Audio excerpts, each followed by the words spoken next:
你说你应该的喽。Chuan, dari tadi tampal dia.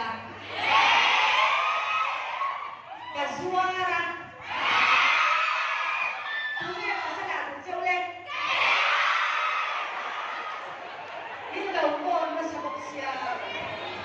Ini cuma yang kami ni cuma kau yang ini yang cuma long sebelum tak kena. Sekarang semua.